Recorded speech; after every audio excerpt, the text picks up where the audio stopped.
குழந்தைகளுக்கு இலவசமாக கருப்பைவாய் புற்றுநோய் தடுப்பூசி செலுத்தும் திட்டத்தை முதலமைச்சர் ஸ்டாலின் தொடங்கி வைத்திருக்கிறார்.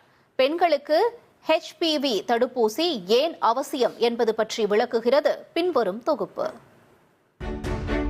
பெண்களை தாக்கும் புற்றுநோய்களில் 4வது இடத்தில் இருக்கிறது கர்ப்பப்பை வாய் புற்றுநோய்.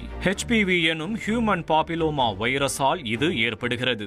இந்தியாவில் ஆண்டுதோறும் சுமார் 1.2 லட்சம் பெண்களுக்கு கர்ப்பப்பை வாய் புற்றுநோய் கண்டுபிடிக்கப்பட்டு வருகிறது. குறிப்பாக தமிழகத்தில் அரியலூர், பெரம்பலூர், திருவண்ணாமலை, தருமபுரி உள்ளிட்ட மாவட்டங்களில் பாதிப்பு அதிகம் பதிவாகி வருகிறது.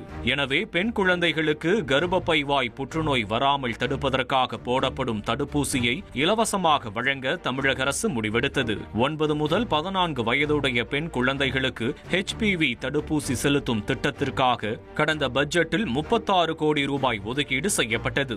இதன் தொடர்ச்சியாக தற்போது சென்னையில் உலக மகளிர் உச்சி மாநாட்டில் திட்டம் தொடங்கி வைக்கப்பட்டிருக்கிறது. முதல் கட்டமாக அரசு மற்றும் அரசு உதவி பெறும் பள்ளிகளில் படிக்கும் மாணவிகளுக்கு இலவசமாக தடுப்பூசி செலுத்தப்படுகிறது. மாநிலம் முழுவதும் மொத்தம் 3,38,000 சிறுமிகளுக்கு தடுப்பூசி போடப்பட உள்ளது. இந்தியாவில் HPV-க்கு கார்டாசில், செர்வாவேக் உள்ளிட்ட 3 தடுப்பூசிகள் விற்பனை செய்யப்படுகின்றன. இதில் செர்வாவாக் என்பது இந்தியாவின் முதல் HPV தடுப்பூசியாக சீரம் நிறுவனம் தயாரித்தது.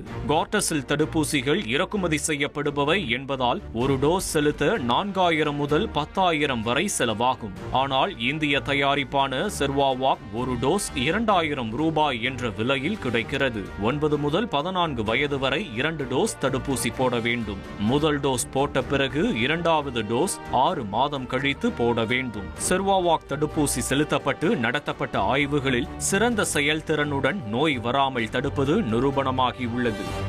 லைகா புரொடக்ஷன் சுபாஸ்கரன் தயாரிப்பில் அறிமுக இயக்குனர் AR ஜீவா இயக்கத்தில் அனுபமா பரமேஸ்வரன் நடிப்பில் லாக்டவுன் ஜனவரி 30 முதல் திரையரங்குகளில்.